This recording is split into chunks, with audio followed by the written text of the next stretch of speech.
Hello friends, welcome to online classes. मेरा नाम है रजत अग्रहरी। आज की हम लोग की जो ये पॉलिटी की क्लास है, लास्ट क्लास में हम लोगों ने सुप्रीम कोर्ट को देखना चालू किया था। लास्ट क्लास में हम लोगों ने देखा था सुप्रीम कोर्ट की सुप्रीम कोर्ट का गठन देखा था आर्टिकल 124 के तहत। उसके बाद उसकी नियुक्ति देखी थी कि कैसे जजेस की नियुक्ति होती है।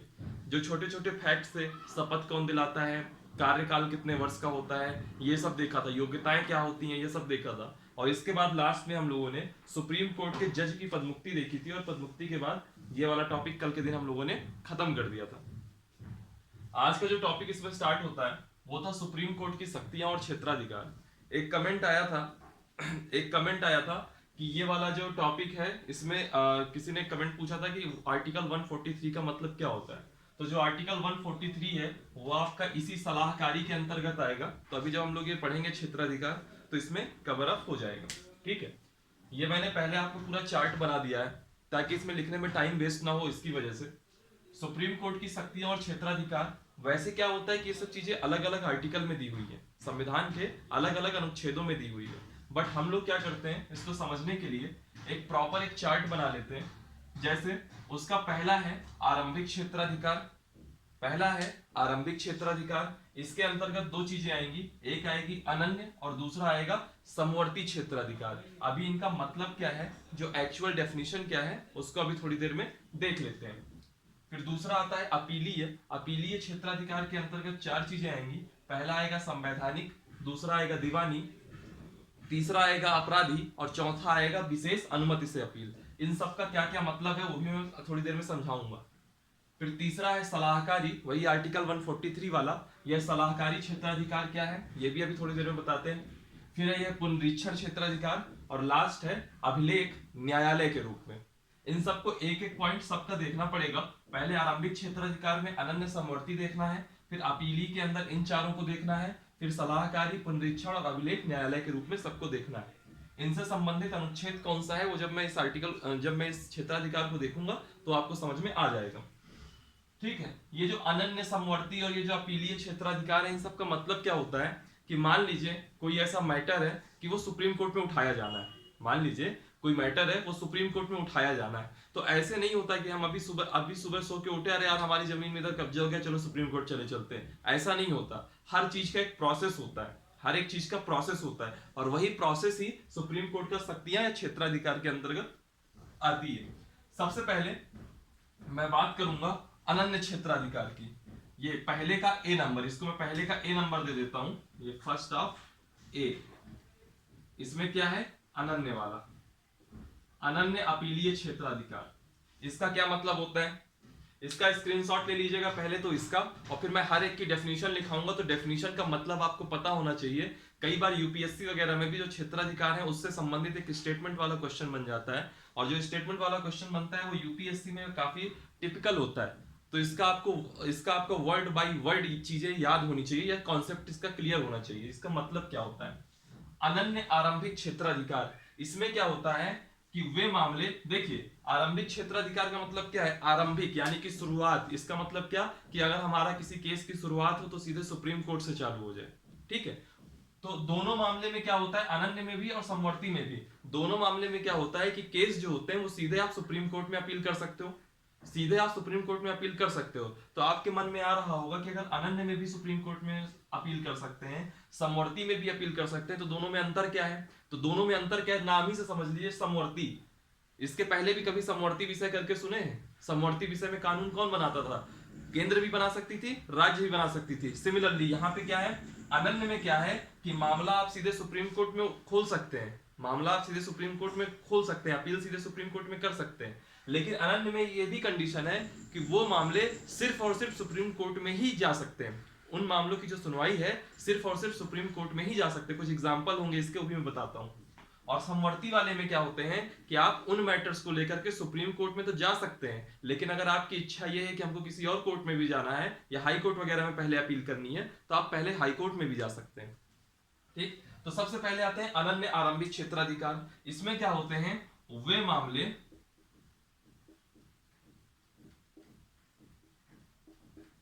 वे मामले जो सीधे सुप्रीम कोर्ट में उठाए जाते हैं,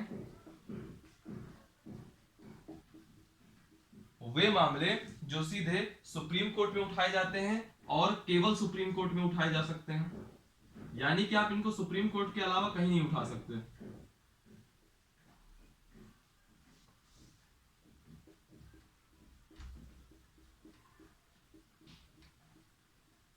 एग्जाम्पल देख लीजिए। एग्जाम्पल जैसे कि क्या होता है, जब स्टेट और सेंट्रल के बीच में विवाद हो। जब मैंने केंद्र राज्य संबंध बताया था तब मैंने बताया था कुछ सहकारी संघवाद की संस्थाएं थी जो कि एक अनौपचारिक साधन थे, लेकिन एक औपचारिक साधन भी था, एक फॉर्मल मीडियम भी था। वो कौन सा था? एक आर्टिकल मैंने बताया था कि जहां केंद्र और राज्य दोनों में जब एक मनमुटाव होता है, किसी बात पे विवाद होता है, तो अनुच्छेद के तहत न्यायपालिका के पास जा सकते हैं न्याय मांगने। ठीक है, यानी कि जब केंद्र राज्य के संबंधित जो विवादित मुद्दे होते हैं, केंद्र राज्य संबंधी विवाद, इस विवाद की स्थिति में अपील कहां होगी? सीधे सुप्रीम कोर्ट में होगी और सिर्फ सुप्रीम कोर्ट में होगी। ऐसा नहीं कि अगर इनकी इच्छा हो तो किसी हाई कोर्ट में भी चले जाए, नहीं, अपील होगी तो सिर्फ और सिर्फ सुप्रीम कोर्ट में होगी। एक चीज और देख लीजिए, जैसे मान लीजिए जो राष्ट्रपति हैं या जो उपराष्ट्रपति हैं, इनके निर्वाचन की कभी प्रक्रिया होती। जब मैंने राष्ट्रपति पढ़ाया था तो मैंने चीज बताई भी थी कि राष्ट्रपति और उपराष्ट्रपति, अगर इनके निर्वाचन में अगर कभी कोई ऐसा विवाद की स्थिति बनती है तो उस मामले की सुनवाई सिर्फ और सिर्फ सुप्रीम कोर्ट में होगी, सिर्फ और सिर्फ सुप्रीम कोर्ट में होगी। और वो याचिका दायर करने का अधिकार किसको होगा? याचिका केवल दो लोग दायर कर सकते हैं। पहला, जो लोग राष्ट्रपति या उपराष्ट्रपति का चुनाव लड़ रहे हो, और दूसरा निर्वाचक मंडल जो उनको वोट दे रहा हो। ठीक है, तो वो मैटर नहीं करता। सिर्फ आपको इतना पता होना चाहिए कि एग्जाम्पल और कि राष्ट्रपति, वाइस प्रेसिडेंट के निर्वाचन की प्रक्रिया, अगर इससे संबंधित कोई विवाद होता है तो वह मामला भी सुप्रीम कोर्ट में ही सिर्फ उठाया जा सकता है, और वह भी अनन्य क्षेत्राधिकार के अंतर्गत आएगा। ठीक है, तो अनन्य क्षेत्राधिकार का मतलब क्या हुआ? वे मामले जो सीधे सुप्रीम कोर्ट में उठाए जाते हैं और सिर्फ सुप्रीम कोर्ट में उठाए जा सकते हैं। पहले का बी यानी कि समवर्ती भी देख लीजिए, लगे हाथ। ठीक, समवर्ती में है वे मामले जो सीधे सुप्रीम कोर्ट में उठाए जाते हैं। पहली लाइन तो दोनों की सेम रहेगी।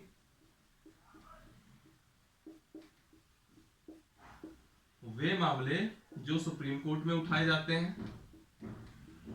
ठीक, ये पहली लाइन सेम है, लेकिन उन्हें अन्य न्यायालयों में भी उठाया जा सकता है। पहले वाला सिर्फ सुप्रीम कोर्ट में था, लेकिन इन मामलों को अन्य न्यायालयों में भी उठाया जा सकता है। और आपको अगर खुद से एग्जांपल देना हो तो सोचिए जरा, लेकिन अन्य न्यायालयों में भी उठाया जा सकता है।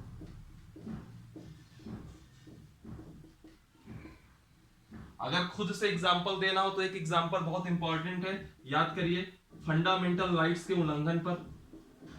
जब मैंने मौलिक अधिकारों का उल्लंघन बताया था तो मैंने आपको बताया था कि मौलिक अधिकारों के उल्लंघन पर कोई व्यक्ति सीधे सुप्रीम कोर्ट, सर्वोच्च न्यायालय जा सकता है।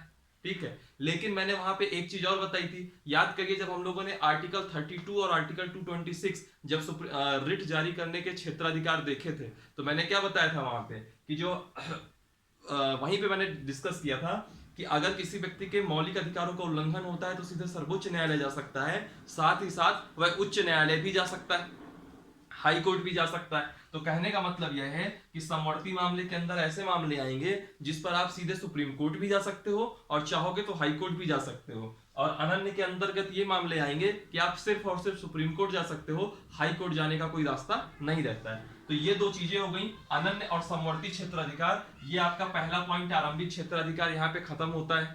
ठीक, फिर बात आती है दूसरा, अपीलीय क्षेत्राधिकार। अपीलीय का सबसे फर्स्ट पॉइंट क्या है? संवैधानिक। तो दूसरे का ए देखिए, संवैधानिक।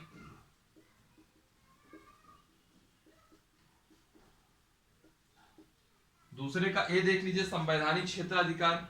इसमें क्या होता है, कोई अगर ऐसा मैटर है, कोई एक ऐसा मैटर आता है जहां संविधान की व्याख्या का प्रश्न निहित हो, जहां संविधान की व्याख्या का प्रश्न निहित हो। मान लीजिए जैन समाज का जो संथारा मामला है, संथारा मामले पे कुछ ऐसा केस बन गया कि हाई कोर्ट के पास एक याचिका आई कि संथारा मामला बैन कर देना चाहिए, संथारा मामला बैन कर देना चाहिए। तब वहां विवाद बन जाएगा आर्टिकल 21 का और आर्टिकल 25 का, यानी कि जीवन जीने का अधिकार और धार्मिक स्वतंत्रता का अधिकार। क्योंकि जो जैन समाज होगा वो कहेगा कि हमारे हमारे लिए आर्टिकल 25 के अंतर्गत मौलिक अधिकार है, और जो उसका विपक्ष होगा वो कहेगा कि ये आर्टिकल 21 के अगेंस्ट है, यानी कि जीवन जीने के अधिकार के अगेंस्ट है। तो एक प्रकार से वहां एक संविधान की व्याख्या का प्रश्न आ गया। तो वैसे मामले में मामला जो है सुप्रीम कोर्ट में अपील की जा सकेगी। सुनिएगा जरा, संवैधानिक का मतलब क्या होता है कि किसी मामले में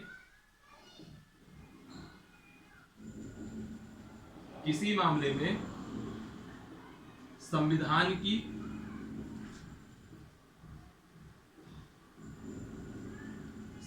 की व्याख्या का प्रश्न निहित हो। यानी कि जैसे मान लीजिए कोई आर्टिकल है, अब जैसे मान लीजिए आर्टिकल 21 है। आर्टिकल 21 संविधान में देखेंगे तो जीवन जीने का अधिकार, व्यक्ति को गरिमा पूर्ण जीवन जीने का अधिकार, सिर्फ इतना ही तो है। लेकिन उसकी व्याख्या करते करते जब हम लोगों ने फंडामेंटल राइट्स पढ़ा था, आर्टिकल 21 में कितना कुछ था। तो जब व्याख्या करते हैं तो व्याख्या कौन करेगा? ये सुप्रीम कोर्ट ही करेगा। हालांकि उस पर चर्चा विधायिका भी करती है, संसद भी उसकी चर्चा करती है, बट जो व्याख्या का एक्चुअल व्याख्या करते हैं वो कौन करता है? संवैधानिक व्याख्या कौन करता है? सुप्रीम कोर्ट ही करता है। किसी मामले में संविधान की व्याख्या का प्रश्न नहीं तो और इसे हाई कोर्ट ऐसा प्रमाणित कर दे तथा हाई कोर्ट ऐसा प्रमाणित कर दे, तो ऐसी स्थिति में जो सुप्रीम कोर्ट होगा वह जो है अपने संवैधानिक क्षेत्राधिकार के अंतर्गत उस संविधान की, जहां भी संविधान की व्याख्या का प्रश्न होगा वहां पे वह व्याख्या करेगा। तो ये था 2A। फिर इसके बाद हम लोग आते हैं दीवानी वाले में। थोड़ा सा आज नॉइज ज्यादा हो रहा होगा, उसको थोड़ा सा मैनेज कर लीजिएगा। आई होप थोड़ी देर में नॉइज बंद हो जाएगा।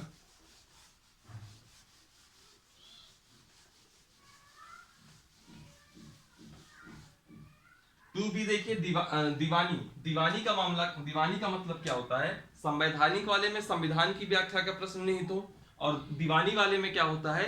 संसद के कानून की व्याख्या का प्रश्न नहीं तो। ठीक है, देखिए 2B दीवानी क्षेत्राधिकार। दीवानी क्षेत्राधिकार में क्या होगा? अगर किसी मामले में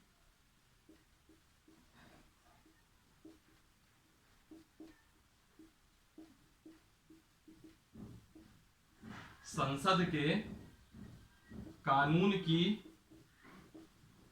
व्याख्या का प्रश्न निहित हो, मान लीजिए आज से कई साल पहले संसद ने कोई कानून बना दिया और उसके आधार पर कुछ ऊपर नीचे कुछ चेंजेस किए जा रहे हैं, तो वैसी स्थिति में सुप्रीम कोर्ट संसद के कानून की व्याख्या का प्रश्न अगर कहीं ऐसा आता है तो संसद के कानून की व्याख्या भी सुप्रीम कोर्ट कर सकता है। किसी मामले में संसद के कानून की व्याख्या का प्रश्न निहित हो, और डायरेक्टली यहां नहीं जाते, पहले हाई कोर्ट इसको एक बार प्रमाणित कर दे तथा हाई कोर्ट ऐसा प्रमाणित कर दे।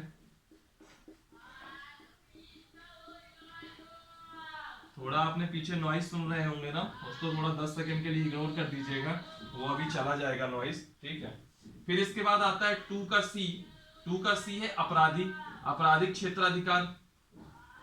आपराधिक क्षेत्राधिकार नाम से ही लग रहा है, यानी कि आपने कोई क्राइम किया होगा और आपको एक पनिशमेंट मिली होगी, तो पनिशमेंट की स्थिति में क्या आप अपील कर सकते हैं क्या सुप्रीम कोर्ट में? तो मैं यहाँ 3 केसेज ऐसे बताऊंगा जब जब सुप्रीम कोर्ट में अपील की जा सकती है।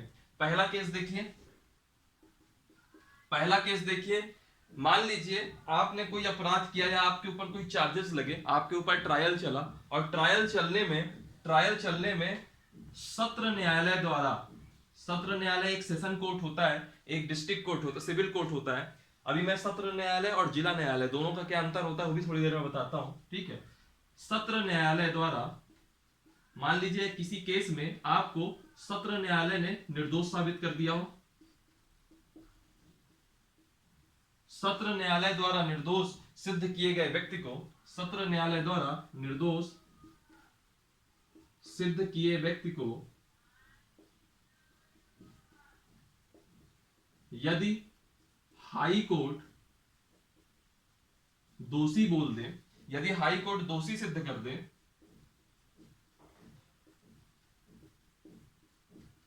तथा 10 वर्ष या 10 वर्ष से अधिक या फांसी की सजा सुना दे,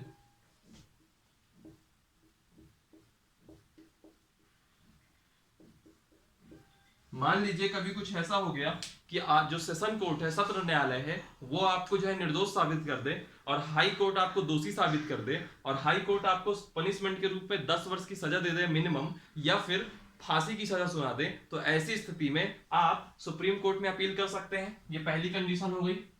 दूसरी कंडीशन देखिए, और दूसरी कंडीशन देखिए, दूसरी कंडीशन कहता है हाई कोर्ट किसी मामले पे विचार के लिए, हाई कोर्ट किसी मामले को विचार हेतु सत्र न्यायालय से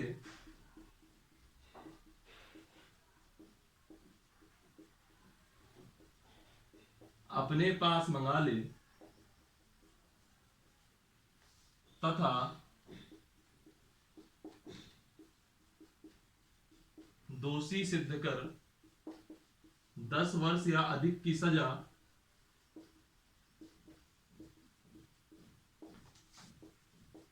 या फांसी की सजा दे दे। यानी कि दो केसेस है आपराधिक वाले में। पहला, अगर कोई व्यक्ति सत्र न्यायालय के द्वारा निर्दोष साबित हो गया हो, निर्दोष साबित होने के बाद हाई कोर्ट उसको दोषी साबित कर दे, मिनिमम 10 वर्ष की पनिशमेंट दे दे या फिर फांसी की सजा दे दे, तो एक केस तो वो बना। दूसरा केस क्या बना? दूसरा केस ये है कि हाई कोर्ट किसी मामले को विचार के लिए न्यायालय के पास, सत्र न्यायालय से अपने पास मंगा ले और हाई कोर्ट उस व्यक्ति को दोषी साबित कर दे। दोषी सिद्ध करने के बाद 10 वर्ष या अधिक की सजा दे दे या फिर फांसी की सजा दे दे, तो ऐसी स्थिति में उस व्यक्ति के पास सुप्रीम कोर्ट में अपील करने का अधिकार होगा। ठीक। और तीसरा एक केस है कि अगर किसी मामले में हाई कोर्ट ये प्रमाणित कर दे, चलिए मैं आगे लिख देता हूं वरना नहीं बनेगा इसमें।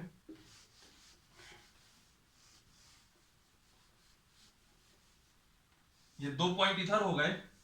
और एक तीसरी कंडीशन है, किसी मामले को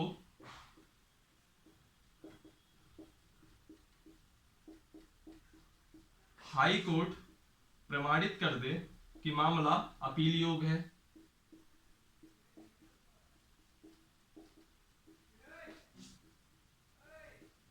कि मामला अपील योग्य है। अगर ऐसा हाई कोर्ट प्रमाणित कर देता है तो ऐसी स्थिति में भी मैटर जो है सुप्रीम कोर्ट में अपील किया जा सकता है।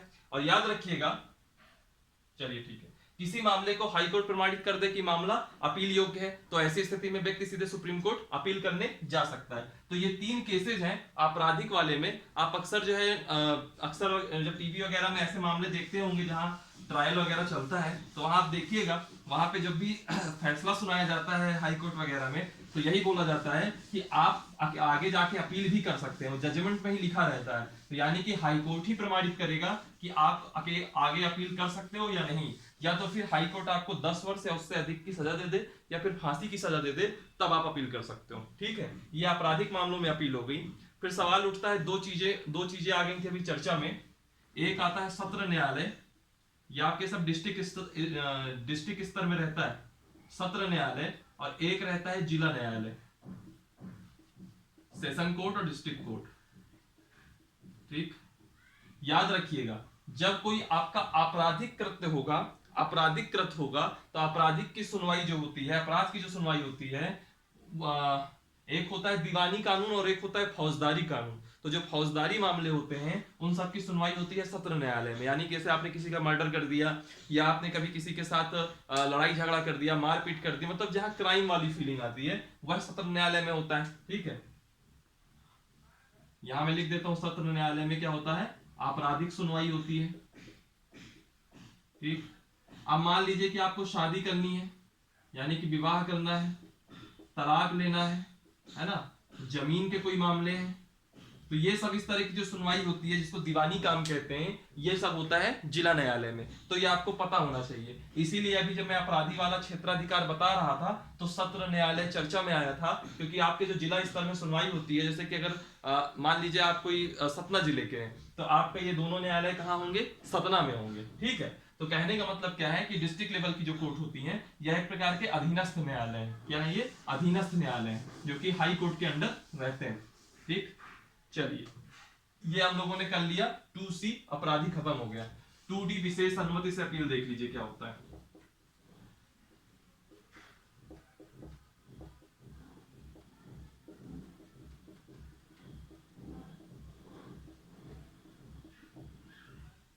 विशेष अनुमति से अपील, इसमें क्या होता है, सुप्रीम कोर्ट किसी भी मामले में और किसी भी न्यायालय के निर्णय के विरुद्ध स्वयं ही अपील की अनुमति दे सकता है। ठीक है, सुप्रीम कोर्ट किसी भी मामले में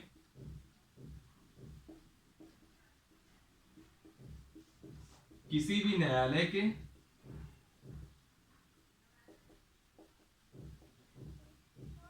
निर्णय के विरुद्ध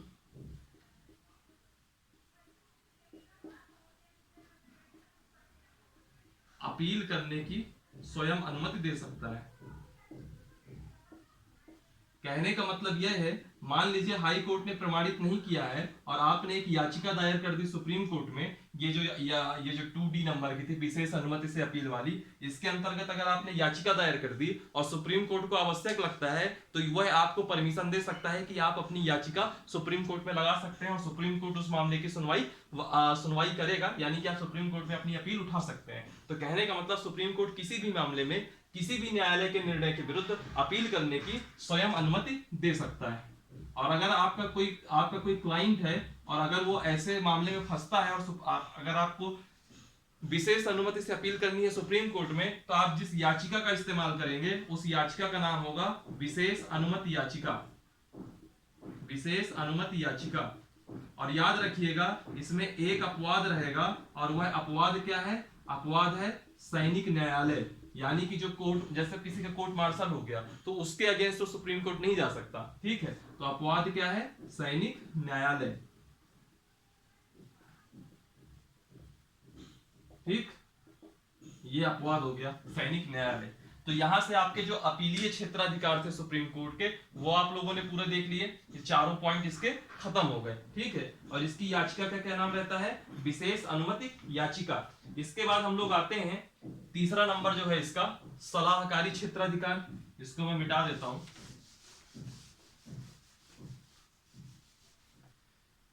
सलाहकारी क्षेत्राधिकार, पहले सलाहकारी क्षेत्राधिकार को थोड़ा समझ लीजिए।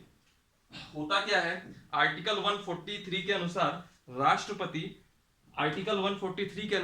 राष्ट्रपति किसी मामले में सुप्रीम कोर्ट से सलाह मांग सकता है। सुनिएगा मेरी बात को, राष्ट्रपति अगर चाहे तो किसी मामले में सुप्रीम कोर्ट से सलाह मांग सकता है। ठीक है, लेकिन सुप्रीम कोर्ट वह सलाह देने के लिए बाध्य नहीं रहेगी, सुप्रीम कोर्ट वह सलाह देने के लिए बाध्य नहीं रहेगी। ऐसा नहीं है, जैसे मान लीजिए क्या है, राष्ट्रपति को यह हो जाए कि इस मामले में हम सुप्रीम कोर्ट से सलाह ले लें, तो सुप्रीम कोर्ट सलाह देने के लिए बाध्य उस मामले में नहीं रहेगी। लेकिन अगर कभी वो मामला 26 जनवरी 1950 के पहले, यानी कि जिस दिन संविधान लागू हुआ था उस दिन के पहले किसी कानून या फिर किसी संधि से संबंधित है, तो ऐसे मामले में सुप्रीम कोर्ट सलाह देने के लिए या परामर्श देने के लिए राष्ट्रपति को बाध्यकारी होगा। ठीक, और इसका एक दूसरा पॉइंट भी याद रखिएगा, वो तो बाध्यकारी होगा राष्ट्रपति को सलाह देने के लिए, लेकिन राष्ट्रपति उस सलाह को मानने के लिए बाध्यकारी नहीं होगा। देखिएगा, समझिएगा। तीसरा नंबर, क्या बोर्ड थोड़ा काला हो गया था ना, तो फिर आप लोग को दिखता नहीं इसकी वजह से। सलाहकारी क्षेत्राधिकार देखिएगा, आर्टिकल 143 के अनुसार, बहुत इंपॉर्टेंट आर्टिकल है ये, आर्टिकल 143 के अनुसार राष्ट्रपति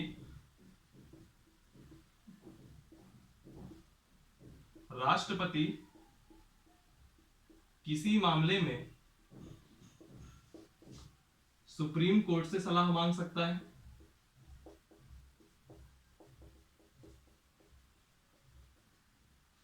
आर्टिकल 143 के अनुसार राष्ट्रपति किसी मामले में सुप्रीम कोर्ट से सलाह मांग सकता है, लेकिन सुप्रीम कोर्ट सलाह देने के लिए बाध्य नहीं है। सुप्रीम कोर्ट की इच्छा होगी तो सलाह देगा, नहीं इच्छा होगी तो सलाह नहीं देगा। सुप्रीम कोर्ट सलाह देने के लिए बाध्य नहीं है। ठीक, लेकिन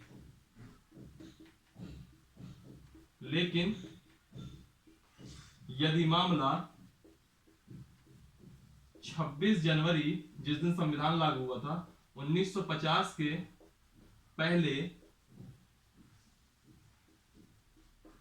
किसी संधि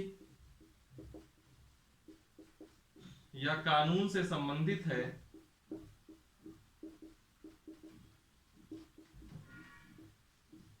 तो सुप्रीम कोर्ट सलाह देने के लिए बाध्य है।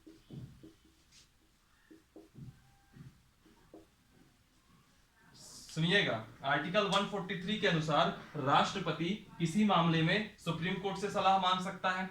सुप्रीम कोर्ट सलाह देने के लिए बाध्य नहीं है, और अगर मामला 26 जनवरी 1950 के पहले किसी संधि या कानून से संबंधित है तो सुप्रीम कोर्ट सलाह देने के लिए बाध्य है। और ऐसी स्थिति में जो सुप्रीम कोर्ट सलाह देगा वो राष्ट्रपति सुप्रीम कोर्ट द्वारा दी गई सलाह मानने के लिए बाध्य नहीं है।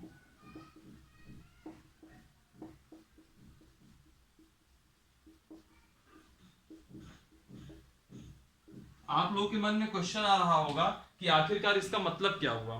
तो आर्टिकल 143 का मतलब क्या होता है कि जैसे मान लीजिए कोई एक विवादित विषय, कोई दो पक्ष है, जैसे मान लीजिए सिटीजनशिप अमेंडमेंट एक्ट आया, सीएए आया, ठीक है, तो नागरिकता कानून में जो संशोधन आया ये एक थोड़ा विवादित विषय बन गया, या एनआरसी आएगी, अगर आएगी तो ये भी एक विवादित विषय बनेगा इस देश के अंदर।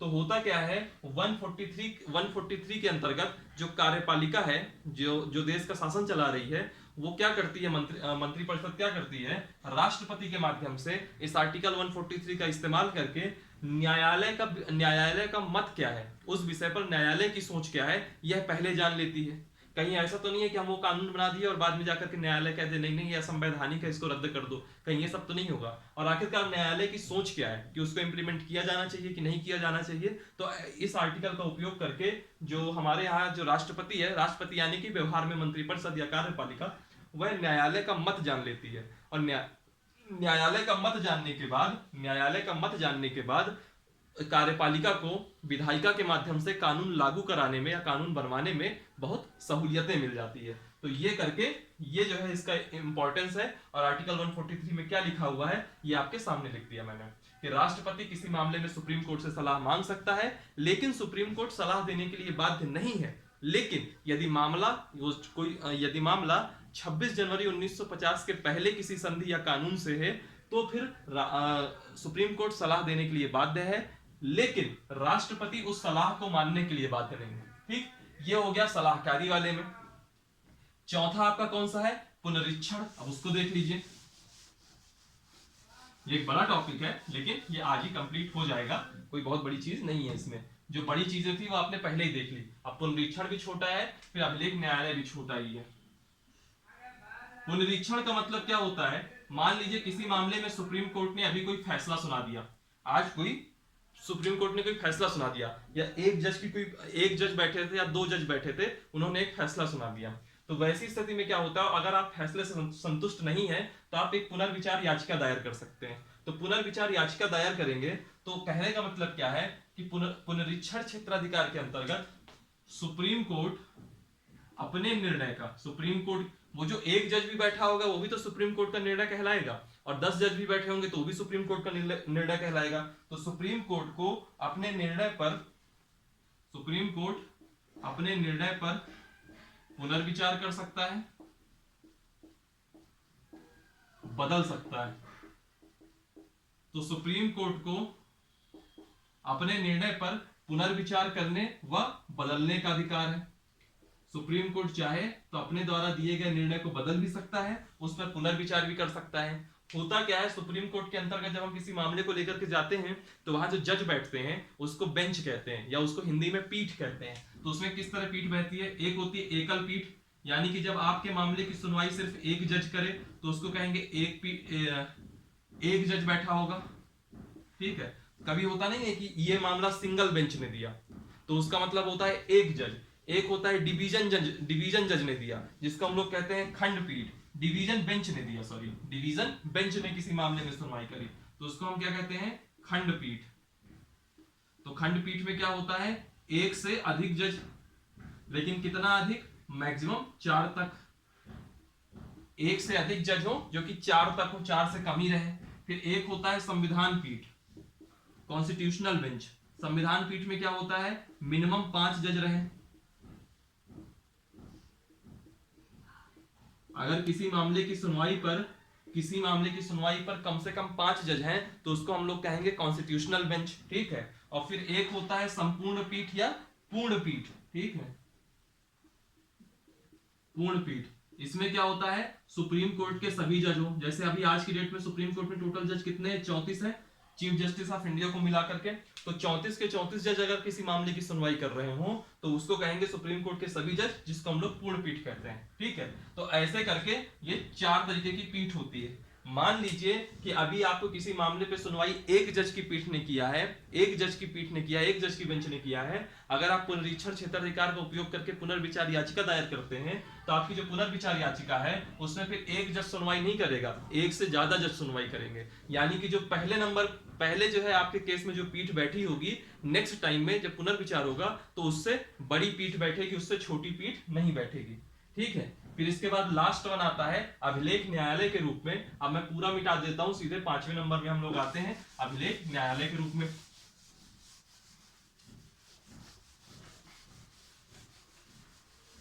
अभिलेख न्यायालय के रूप में जो क्षेत्राधिकार है सुप्रीम कोर्ट का, इसके अंतर्गत 2 चीजें आएंगी, दोनों चीजों को हम लोग देखते हैं। 5वां नंबर,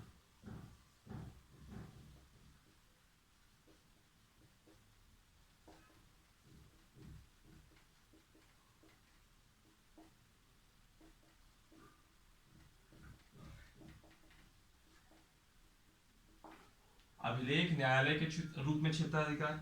इसमें 2 चीजें आएंगी।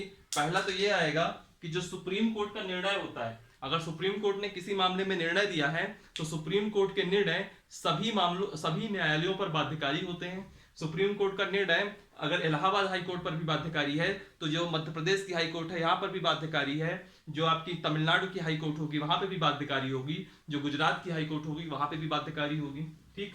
तो पहली चीज तो इसमें ये देखिए, सुप्रीम कोर्ट का निर्णय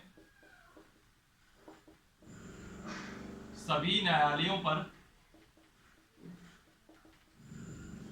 बाध्यकारी होते हैं।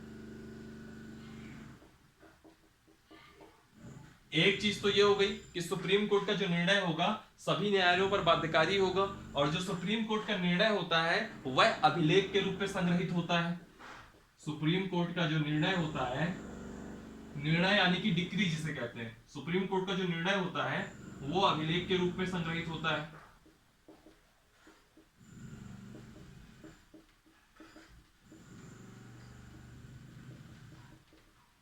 ठीक।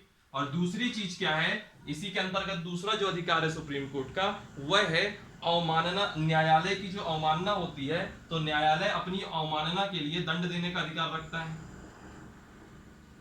न्यायालय को अपनी अवमानना के लिए दंड देने का अधिकार है। याद करिए, ऐसे ही हम लोगों ने अवमानना देखी थी, संसद की अवमानना, ठीक है। लेकिन संसद की अवमानना जो होती थी वो बहुत सॉफ्ट होती थी, संसद इतनी जल्दी कोई अवमानना नहीं लगता उसमें। लेकिन जो न्यायालय की अवमानना है वो बहुत जल्दी, मतलब न्यायालय बहुत जल्दी अपने आप को कह देता है कि भैया ये हमारी अवमानना हो रही है, contempt of court, this is contempt of court, है ना। तो न्यायालय को अपनी अवमानना के लिए दंड देने का अधिकार है। अभी करंट का ही एक इशू रहा कि प्रशांत भूषण जो एक बड़े वकील हैं इस देश के, उनके खिलाफ उन्होंने कुछ ऐसी टिप्पणी कर दी थी कि न्यायालय ने कहा कि हमारी अवमानना है, कंटेम्प्ट ऑफ कोर्ट है, फिर उनको 1 रुपए का जुर्माना लगाया गया था, ठीक है। हालांकि उन्होंने उस 1 रुपए के जुर्माना को एक पॉलिटिकली कैश करने की कोशिश करी थी, बट फैक्ट यही है कि उनकी एक प्रकार से तो उनको दंड दिया ही गया, है ना। तो अपनी अवमानना, न्यायालय की जो अवमानना है, अभी इस समय करंट का टॉपिक है, इसलिए इसको थोड़ा सा डिटेल से देख लीजिएगा, ठीक। ये 2 चीजें हैं अभिलेख न्यायालय के रूप में, ठीक। इसके अलावा सुप्रीम कोर्ट के सारे क्षेत्राधिकार हम लोगों ने सब पहले ही देख लिए हैं, तो सुप्रीम कोर्ट का जो क्षेत्राधिकार का टॉपिक होता है वो यहां से समाप्त हो जाता है। अब इसके बाद आपको लगेगा कि न्यायालय की अवमानना का मतलब क्या है, तो अब सबसे पहले हम देखेंगे न्यायालय की अवमानना, कंटेम्प्ट ऑफ कोर्ट। और इसमें एक चीज यह भी देखेंगे किस अनुच्छेद के तहत न्यायालय की अवमानना कही जाएगी, ठीक। तो न्यायालय की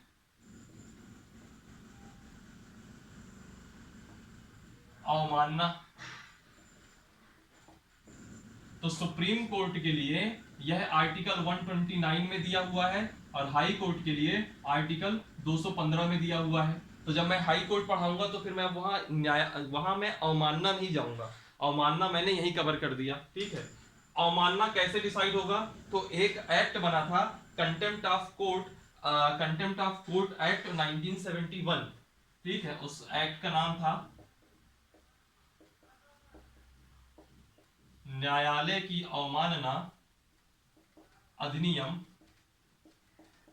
1971, कंटेम्प्ट ऑफ कोर्ट एक्ट 1971। इसके अंतर्गत दो प्रकार की अवमानना की बात की गई थी। इस एक्ट की दो धारा थी, एक थी धारा 2B और एक थी धारा 2C, ठीक। धारा 2B और धारा 2C। जो धारा 2B था इसका नाम था दीवानी अवमानना, और जो धारा 2C थी इसका नाम था अपराधी अवमानना, आपराधिक अवमानना।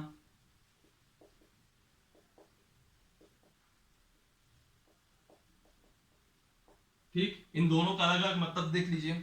दीवानी अवमानना का मतलब होता है, इसको मैं बोल देता हूं मुंह से, ठीक है। इसको मैं मुंह से बोल देता हूं, इतना लिखूंगा तो क्या दिक्कत होगी, आप भी सुन लीजिएगा। क्या होता है, जैसे मान लीजिए आपके विरुद्ध सुप्रीम कोर्ट ने कोई निर्णय सुनाया, ठीक है। वो निर्णय बहुत छोटा है कि एक काम कर लिया आपने, ये अवमानना करी है, या कुछ भी ऐसी कोई चीज कह दी कि आपने न्यायालय का पद, न्यायालय की गरिमा आपने ऐसा कर दिया वैसा कर दिया, आप एक काम करिए, एक दिन के लिए ऐसे यहाँ खड़े रहिए। मान लीजिए कैसी सजा सुना दी, या न्यायालय ने कोई आदेश दे दिया कि आपने आपने यहाँ पे एक्शन सही से नहीं लिया है। जैसे न्यायालय अक्सर आप देखते होंगे राज्य सरकार के जो सचिव वगैरह होते हैं उनको फटकार लगाती रहते हैं, आप अक्सर सुनते होंगे। हाई कोर्ट ने लगाया मध्य प्रदेश सरकार को फटकार, सुप्रीम कोर्ट ने लगाया केंद्र सरकार को फटकार। तो फटकार लगाने के बाद मान लीजिए फटकार के साथ उनको कोई आदेश दिया गया और वो आदेश नहीं स्वीकारा गया, तो वह न्यायालय की अवमानना के रूप में आएगा, ठीक है। यानी कि आपने अपनी स्वेच्छा से, स्वेच्छा पूर्वक न्यायालय के किसी आदेश को आपने स्वीकार करने से मना कर दिया, ये न्यायालय की अवमानना में आएगा। दूसरा चीज, आपने क्या किया, न्यायालय ने कोई डायरेक्शन दी है, किसी प्रक्रिया को पालन करने के लिए कहा है और आपने उसकी निर्देशित प्रक्रिया का पालन नहीं किया, तो वह भी आपकी दीवानी अवमानना के अंतर्गत आएगा। फिर न्यायालय में जो हम एफिडेविट देते हैं, जो हम लोग एफिडेविट देते हैं, उस एफिडेविट का भी अगर आप कभी कभी गलत जानकारी दे दें, या एफिडेविट में जो एफिडेविट वहां पेश किए जाते हैं उसमें कोई झूठ लिख दें, तो उसको भी दीवानी अवमानना के अंतर्गत माना जाएगा। और जो दीवानी अवमानना के अंतर्गत जो सजा मिलती है वह कारावास नहीं मिलता, इसमें या तो आपके ऊपर जुर्माना लगता है, फाइन लगता है, या फिर अगर आप कोई लोक अधिकारी वगैरह हैं, आप किसी जॉब वगैरह में हैं, तो आपको ट्रांसफर भी किया जा सकता है। यह जो है आपका न्यायालय की अवमानना अधिनियम 1971 के अंतर्गत धारा 2B के अंतर्गत दीवानी अवमानना के अंतर्गत सजा आती है, जो कि कारावास के अलावा रहती है, जेल नहीं होगी, बाकी आपको जुर्माना लग सकता है, ट्रांसफर लग सकता है।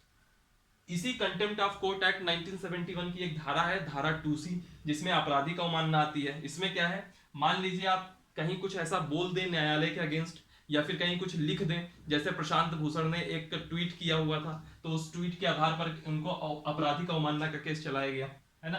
तो अगर आप कुछ ऐसा लिखते हैं या कुछ ऐसा करते हैं या कुछ ऐसा बोलते हैं या कुछ ऐसा हाव भाव करते हैं जिससे न्यायालय की गरिमा में गिरावट आए, तो वह आपराधिक अवमानना के अंतर्गत माना जाएगा। दूसरा, न्यायालय में कोई केस चल रहा है और उसकी प्रक्रिया में आप कोई बाधा डालने की कोशिश करते हैं, तो वह आपराधिक अवमानना के अंतर्गत आएगा। तीसरा, न्यायालय का जो एडमिनिस्ट्रेशन है, प्रशासन है, उसमें भी अगर आप कोई बाधा डालते हैं तो उसमें वो भी आपका आपराधिक अवमानना के अंतर्गत आएगा। और इसमें जो सजा मिलती है वो सजा में क्या होती है, इसमें सजा आपको कारावास की सजा दी जाती है, और जो कारावास की सजा दी जाती है, जेल की सजा दी जाती है, वो अधिकतम कितनी होती है, अधिकतम 6 महीने की होती है, ठीक। तो ये रहा आपका न्यायालय की अवमानना अधिनियम 1971। इसमें जो इंपॉर्टेंट क्वेश्चन यही पूछ सकता है कि सुप्रीम कोर्ट को न्यायालय की अवमानना जो है सुप्रीम कोर्ट के लिए किस अनुच्छेद में दी गई है, तो 129 में दी गई है, और हाई कोर्ट के लिए आर्टिकल 215 में दी गई है। और अधिनियम कब आया था, 1971 में आया था, और इसी अधिनियम की एक धारा है 2B और एक धारा है 2C, जिसके अंतर्गत अवमानना के केस बनते हैं, ठीक। यहां से हम लोग का न्यायालय की अवमानना करके टॉपिक कंप्लीट होता है। फिर एक अगला टॉपिक आता है न्यायिक पुनरावलोकन। अक्सर आप लोग सुनते होंगे कृषि बिल कानून आ गया, तो जो लोग उसके विरोधी हैं वो कहते हैं कि हम न्यायिक पुनरावलोकन करवाएंगे। सिटीजनशिप अमेंडमेंट एक्ट आया, जो लोग उसके विरोधी हैं सुप्रीम कोर्ट जाएंगे और कहेंगे इसका न्यायिक पुनरावलोकन कीजिए, यह संवैधानिक रूप से गलत है। अनुच्छेद 370 हटाया गया जम्मू कश्मीर वाला, तो उसमें लोग सुप्रीम कोर्ट पहुंच गए कि संवैधानिक रूप से गलत है। ये संवैधानिक रूप से गलत है, इसको आप लोग रद्द कीजिए। तो कहने का मतलब ये है, न्यायिक पुनरावलोकन का मतलब क्या होता है, विधायिका के किसी कानून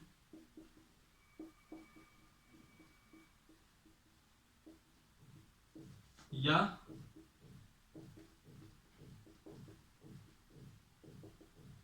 कार्यपालिका के, ठीक, विधायिका के किसी कानून या कार्यपालिका के किसी आदेश पर सुप्रीम कोर्ट विचार करती है, किसी आदेश पर सुप्रीम कोर्ट विचार करती है,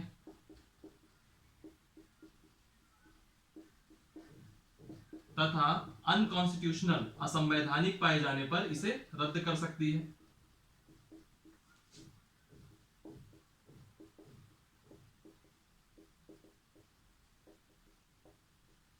कहने का मतलब यह है, मान लीजिए आपने कोई ऐसा कानून बना दिया, विधायिका ने कानून यानी कि जो कोई कानून संसद ने बना दिया, उस कानून में भी अगर अनकॉन्स्टिट्यूशनल कुछ लग रहा है तो सुप्रीम कोर्ट उसके अनकॉन्स्टिट्यूशनल पाए जाने पर उसके रीजन बताती है और उस कानून को रद्द कर सकती है।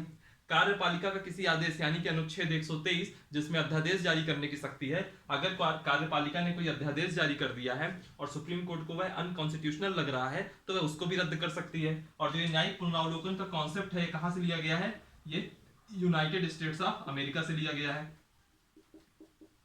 ठीक, तो ये है न्यायिक पुनरावलोकन का कॉन्सेप्ट। फिर एक चीज और आती है, न्यायिक सक्रियतावाद। इसको मैं लिखूंगा नहीं, सिर्फ इसको समझा देता हूं आपको।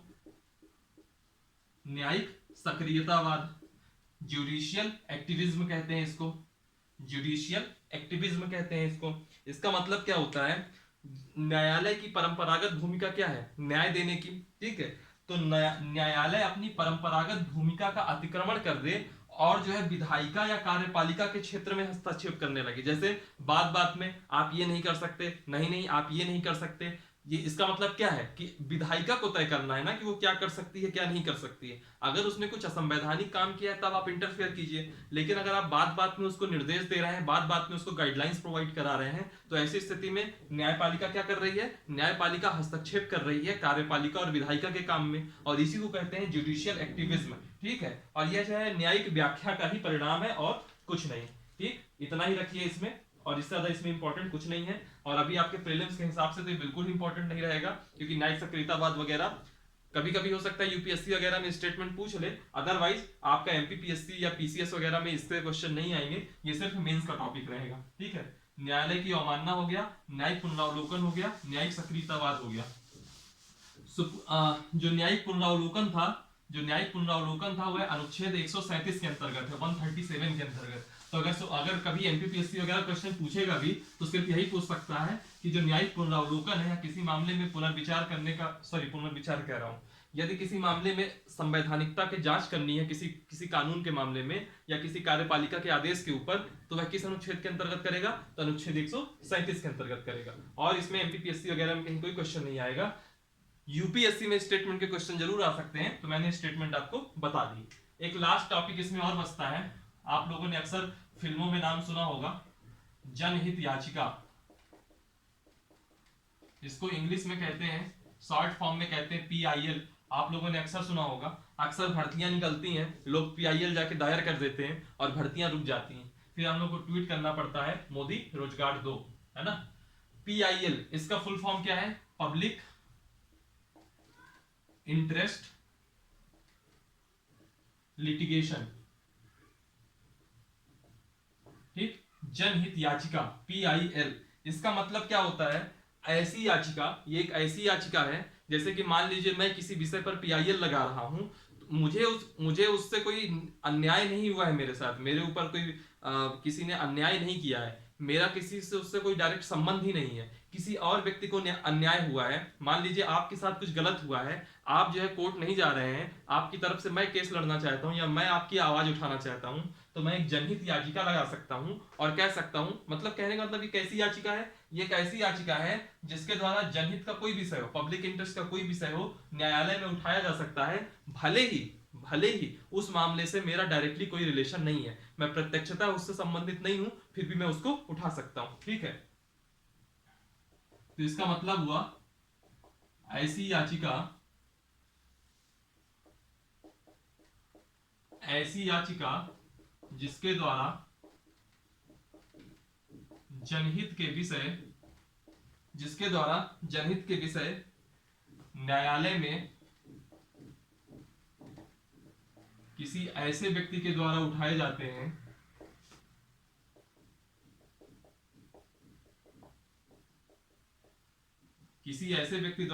जाते हैं जिसका उस मामले से कोई प्रत्यक्ष संबंध ना हो। ठीक, मेरा कोई इंटरेस्ट नहीं है, मेरा पर्सनल कोई इंटरेस्ट नहीं है, लेकिन एक पब्लिक इंटरेस्ट में, मान लीजिए कहीं आपके यहाँ नदी है, नदी में पॉल्यूशन बहुत ज्यादा है, कोई इस मामले पे ध्यान नहीं दे रहा है, तो आप एक पीआईएल दायर कर सकते हैं सुप्रीम कोर्ट में या हाई कोर्ट में, जो भी आपके पास अधिकार होंगे उस न्यायालय में आप जाकर के कह सकते हो, पीआईएल दायर कर सकते हो कि सर ये नदी इतनी गंदी है, मेरा डायरेक्टली उससे कोई संबंध नहीं है, बट वो नदी गंदी है तो उस पर आप अपनी कुछ गाइडलाइंस दीजिए, कुछ अपना फैसला लीजिए। तो कहने का मतलब ऐसी याचिका जिसके द्वारा जनहित के विषय न्यायालय में किसी ऐसे व्यक्ति द्वारा उठाए जाए जिसका उस मामले से कोई प्रत्यक्ष संबंध ना हो, ये क्या कहलाता है? जनहित याचिका, पब्लिक इंटरेस्ट लिटिगेशन। ठीक है, और होता क्या है, जो ये पीआईएल की प्रणाली है, पीआईएल की जो प्रणाली है, इसने लोकस ऑफ स्टैंडी को कमजोर किया है, लोकस ऑफ स्टैंडी को कमजोर किया है। अब आप लोग के मन में आएगा कि लोकस ऑफ स्टैंडी का मतलब क्या होता है, तो जो लोकस ऑफ स्टैंडी का जो सिद्धांत है वह कहता है कि केवल पीड़ित व्यक्ति को, लोकस ऑफ स्टैंडी का सिद्धांत कहता है केवल पीड़ित व्यक्ति को न्याय पाने का अधिकार है। अब जब आप जनहित याचिका करेंगे तो जो पीड़ित है वो नहीं है, आप पीड़ित नहीं है फिर भी आप याचिका दायर कर सकते हो, यानी कि इसने लोकस ऑफ स्टैंडी के सिद्धांत को कमजोर किया। इसका सिद्धांत कहता है कि केवल पीड़ित व्यक्ति को न्याय पाने का अधिकार है। ठीक, ये हुआ आपका पीआईएल का टॉपिक। और याद रखिएगा एक क्वेश्चन आ गया था एक बार कि पीआईएल के जनक कौन है, भारत में पीआईएल के जनक कौन है, तो पीआईएल के जनक थे जस्टिस पीएन भगवती। अभी 1-2 साल पहले ही एमपीपीएससी में, ईयर मुझको याद नहीं है, क्वेश्चन आ गया था कि भारत में जो पीआईएल जनहित याचिका जब आई थी तो उस समय सुप्रीम कोर्ट के मुख्य न्यायाधीश कौन थे, ऐसे क्वेश्चन पूछ लिया था, पीएन भगवती उसका आंसर था। ठीक है, जस्टिस पीएन भगवती पीआईएल के जनक हैं। जो पीएन भगवती थे ये बहुत ही मतलब ख्याति लब्ध जज बने, बहुत ज्यादा इनकी पॉपुलैरिटी थी, इनको फ्रेंड्स ऑफ पुअर की संज्ञा दी गई, फ्रेंड ऑफ पुअर्स कह दीजिए, फ्रेंड ऑफ पुअर्स कह दीजिए, यानी कि गरीबों के मित्र कहा गया। इन्होंने एक पिटीशन लाया था उस टाइम पे, उस पिटीशन का नाम था पोस्ट कार्ड पिटीशन। ठीक, पोस्ट कार्ड पिटीशन, और इसमें क्या होता था, सुओ मोटू, यानी कि कोई आए चाहे ना आए खुद से ही उस केस को उठा लेना। तो यहां से आपका पीआईएल का भी टॉपिक कंप्लीट होता है। ठीक है, और आज की क्लास कितने मिनट की हो गई? 48 मिनट्स की हो गई। तो मैं इस क्लास को यहीं खत्म करता हूं। मैंने पहले भी कहा था न्यायपालिका 3 क्लास में चलेगी, ये 2 क्लास में आपका सुप्रीम कोर्ट और उससे संबंधित मैक्सिमम प्रावधान खत्म हो गए।